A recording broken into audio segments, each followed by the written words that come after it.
after graduation, I was working at La Pal House at Coopers and Libran. Going through the traffic, and then there was no Third Mainland Bridge. And then going through the traffic and getting down to the island every day, or going through Oshodi, where you need to have a human traffic. You need to ask somebody to step out so you can put your feet. And Lagos of today, there is something to appreciate, that we have come a long way, albeit that there is still a long way to go. Second, I would disappoint many who would expect me to comment on the economy. I'll start by disappointing Pastor Oyemade. Or to use this forum to offer another, quote, blueprint for economic reforms. I have access to the federal government to offer my advice, if any, and this platform cannot serve the purpose. But let's be clear, and I'm not shy to say this, that the audacious structural reforms embarked upon by the current administration of His Excellency Bola Ahmed Tinubu GCFR have rescued the economy from the tipping point. The endorsements by the World Bank, the IMF, the London Financial Times, rating agencies such as Fitch, Moody's, etc., in my view, are well-deserved. Of course, many people know that I made a living criticizing the World Bank and the IMF. I made quite tons of money, criticizing even books, which one of my books was, they told me at the World Bank bookshop, it was their bestseller at some point. As governor of Anambra, I have even rejected a World Bank loan because of the terms. But on the matter of the trajectory of the current economic reforms, the World Bank and others, in my view, are largely right. Funny enough, when these institutions criticize the government, some people use them as validation of their own criticisms. But when the same institutions give a positive report, they are derided as, quote, neoliberal, out-of-touch institutions. In 2023, I had described the state of the economy when this government assumed office as akin to a standing dead horse. And public finance was about to tip from insolvency with potential catastrophic consequences, including possible mass retrenchment of workers and or arrears of salaries and pension. You see, when the previous administration passed the 2023 budget that had a clause that subsidies will end by end of June, it was an indication we had reached the end. You could go no further. There's a limit to which you can continue to print money, to do business. And the consequences of hyper or high inflation were just predictable. I'm one of those who raised the alarms at some point, and at some point I had to say to the regime then, with the then governor of Central Bank, and I'm happy to say this publicly, in one session, coming back to rule of law, I had said to them that this printing of money, illegally, printing of naira, if the CBN Act, the provisions were obeyed, there was no time that you could have had more than 500 billion standing as ways and means. None. But they were obdurately, illegally printing money, went to 1 trillion, 2 trillion, 10 trillion, 12 trillion. That was when I said at a meeting, Governor, obey the law or amend the law. The way you are going was tipping the economy into the Atlantic Ocean. And what he said then, the response was, come and imprison me. I am helping the country.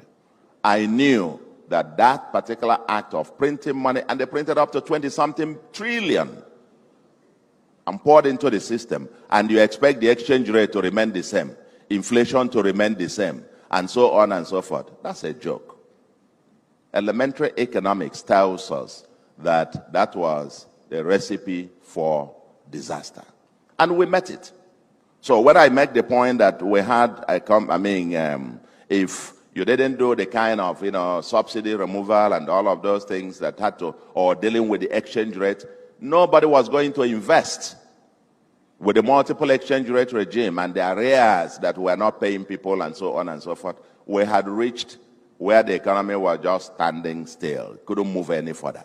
And you needed a fundamental rejigging for it to begin to breathe again. And thank God, at least we're here, but still a long way to go. So public finance is back on a solvency path, and macro fundamentals are recovering positively. Yes, there are still a lot more to do, but I urge the president and his team to stay the course. Many analysts have interesting opinions, unquote, but I urge them to go deeper, conduct rigorous counterfactual analysis, and provide credible alternatives.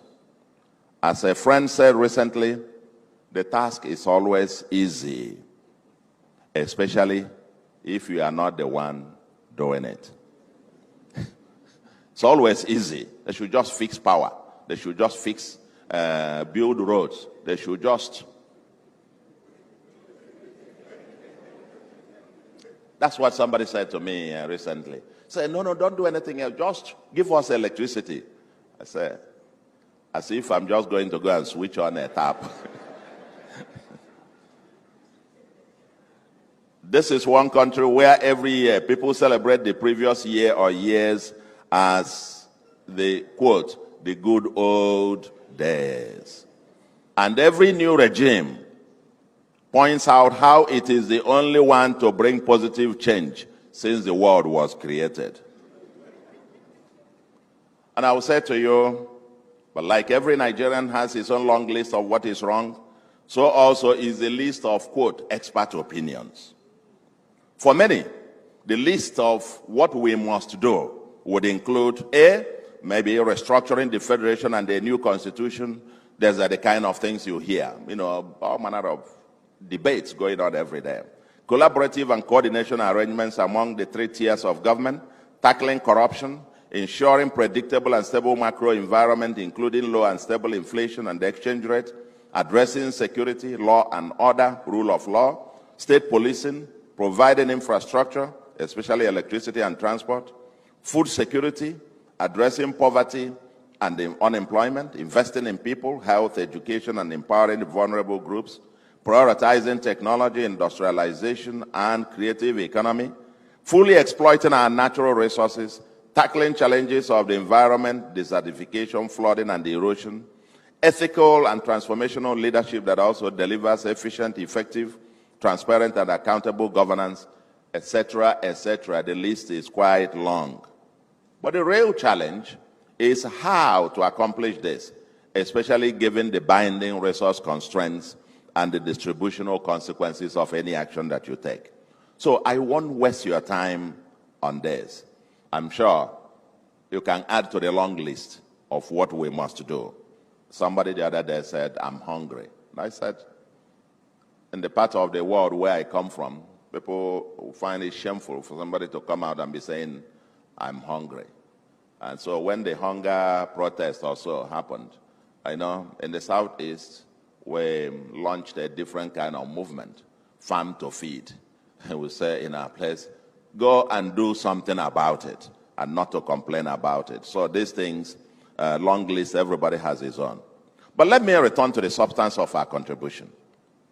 The nature, and that is the nature of the organization and citizenship required for sustainable nationhood and success in the second liberation struggle against underdevelopment. The first is that we must give our politics a soul